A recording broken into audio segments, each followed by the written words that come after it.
Good evening. It is November the 11th and Remembrance Day. This is the end of my reading week, or reading days.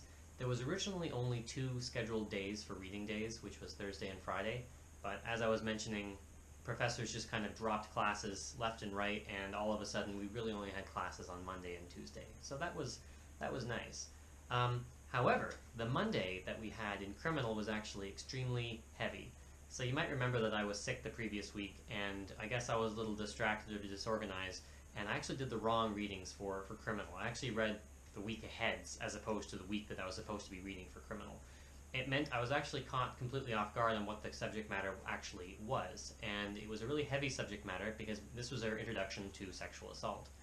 And this reading that was assigned was actually extremely controversial because it presented a lot of historical texts about the historical ways that women have been treated by the law, and a lot of the problem was the fact that it was presented without enough critical commentary to say, yes, this was the historical fact about the way the law treated people, but it didn't then say, okay, and now here's where we need to be moving. It just kind of stopped there. And if you read ahead, which is what I did apparently, it actually doesn't really engage in that material critically. And that was a big problem for a lot of people. So during the class, it felt very tense and heated, and people were definitely upset about the readings that were assigned without the appropriate context or without the appropriate criticisms to put that in some type of historical perspective. And something else that was controversial is that the professor, who is male, decided that considering the historical precedent, he was going to decide to only allow comments from women during the class, which meant none of the men could raise their hand or comment. And this was really controversial. I was actually just fine with it. Okay, that's fine. I can sit back for this one. But actually, that is precisely the reason why some people had a problem with it, was because it would excuse the men from being part of the commentary, and it would basically excuse the men that might have viewpoints that need to be engaged with to be separated from the conversation.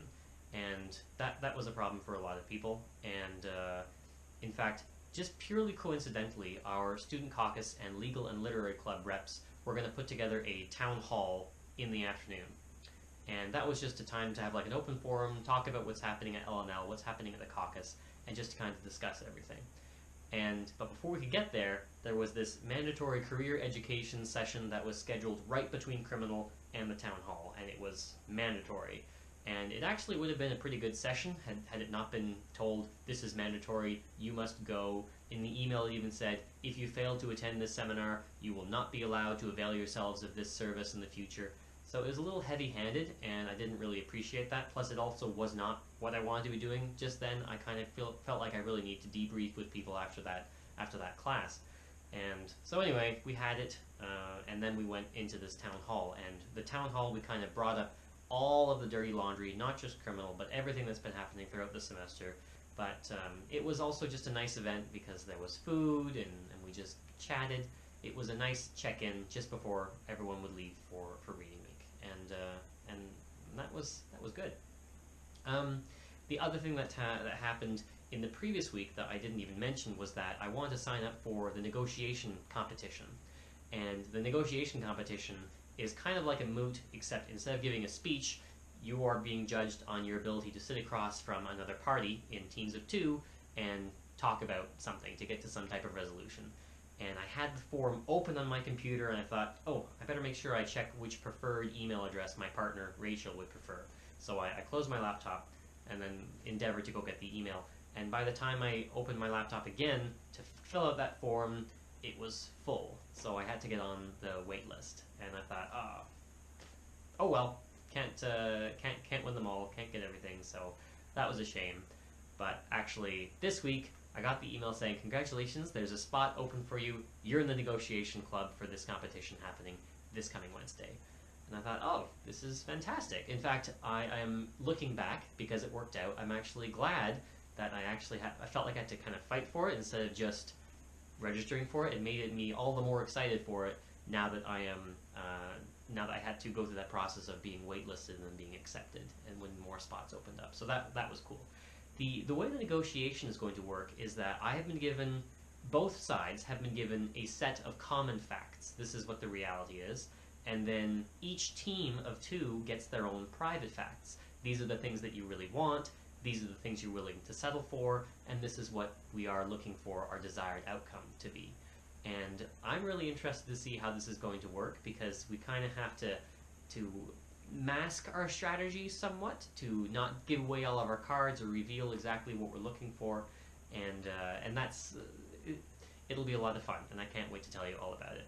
But it's neat because it's 45 minutes, and I only have half a page of notes going into this. Like, I don't actually know what else I need to prepare, whereas I had like 2-3 pages of typed notes for a 7-minute speech I made for the mooting competition. So that's that was neat.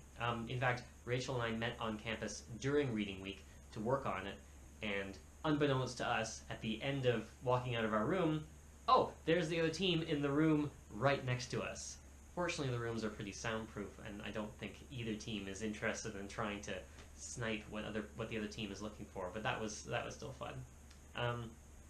But then to cycle back to criminal again, I got an email saying, "Hey, your criminal midterm is in. You're gonna have to come in and pick it up if you wanna see what you got and how you did."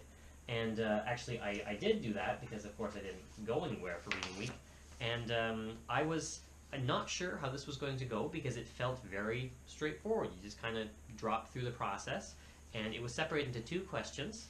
And on the first question, I got a B+, and on the second, I got a B. So I am actually delighted. Otherwise, reading week hasn't really been very productive for me, academically anyway. I had all these dreams of doing all this reading and going way ahead, as some people told me that they would be, but I've decided I'm not going to feel guilty about not doing a lot of work. I've kind of gotten a little reorganized in a few places here and there. Otherwise, I'm basically as prepared as though I had just a regular weekend off. But other things I managed to do is the condo was a little bit more organized. There's art on the wall. I finally put up the clock. So there's a few things that can be shown. And the kitchen is a lot more organized. Every time I've gone to the kitchen, I felt like I don't really know where anything is. I don't know what I'm doing. And so if the kitchen's a little bit more put together, it'll be easier for me to take care of myself with the food. What I'm actually just coming back from now is the Osgoode Hall Law Journal did a social, they did a potluck. I brought a cheese board, and it was just a fun time to go downtown. That's where I've just come from, and that's the end of my week off. It's back to the grind. But actually, this is almost the home stretch. Like, we've got exams in early December, and it is now almost mid-November. So I'm kind of looking ahead, and I'm looking through the syllabus, and I'm thinking, my goodness, there isn't much material left. How is it already this late in the semester? Which kind of cranks up the pressure to really figure out what I'm doing for state and citizen, and to a lesser degree for legal process, because those are the ones where I haven't really had any big substantive evaluation yet. For legal process, I haven't even really gotten anything back yet. I don't know how I did on our case comment. I don't know how I did on whatever the other thing. I don't even remember what the other assignment was now, but they're out there, and I don't know how I or my team did. So who knows? But anyway, that's in the mix. For the other cases, for the other courses, in fact, this leads into a question I have from Riley. Riley, you were asking, how do I organize my notes for studying? And I was actually chatting about this with a few people at the Journal Social just a little while ago, saying that there's such little emphasis placed on learning knowledge, that it's basically just information management. And in fact, way down the end of the line, when all of this is done, I have my law degree and I go to the bar exam. The bar exam is basically just an exercise in looking stuff up.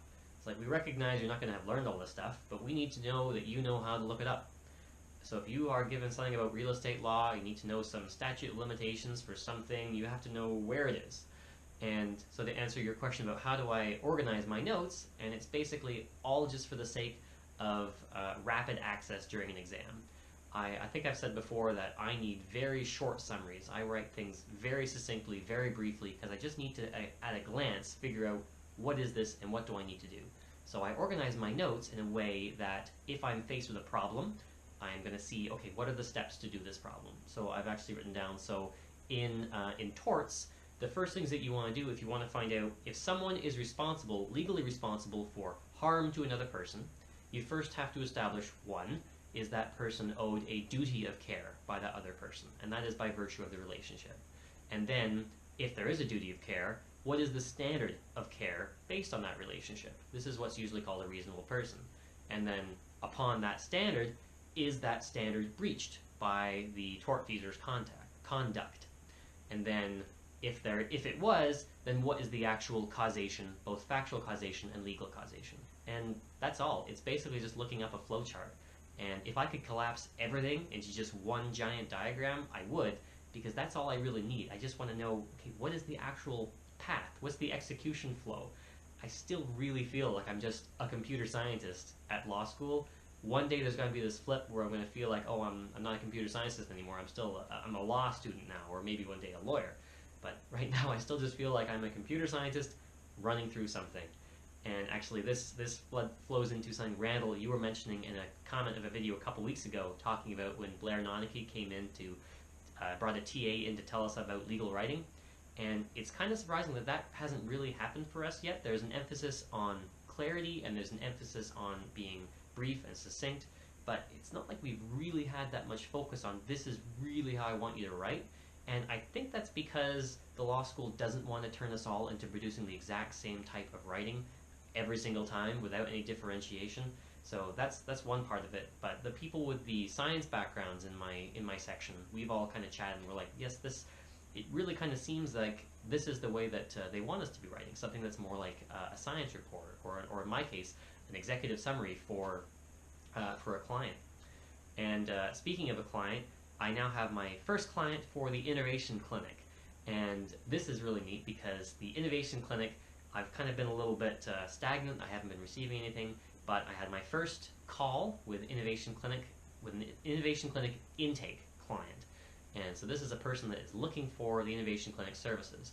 And I actually can't even tell you anything about it because I am now not officially under attorney-client privilege, but I do have my first set of privileged information for things I'm going to start working on for this client through the attorneys that I'm actually working with through the clinic.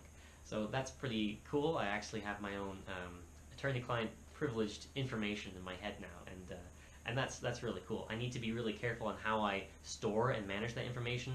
It can't go on my computer normally. I can't back up it into the cloud like I would for my normal backups. But that's okay. There's all different ways that it's been written down for me to deal with that.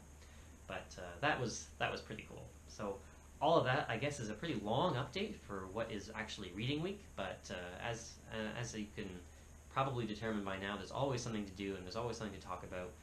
And with that, I am going to finish actually trying to get ready for tomorrow. I've got a little bit more reading to do, but otherwise that's it. So thanks so much for listening, and thanks for tuning in. And I will see you next week. Bye-bye.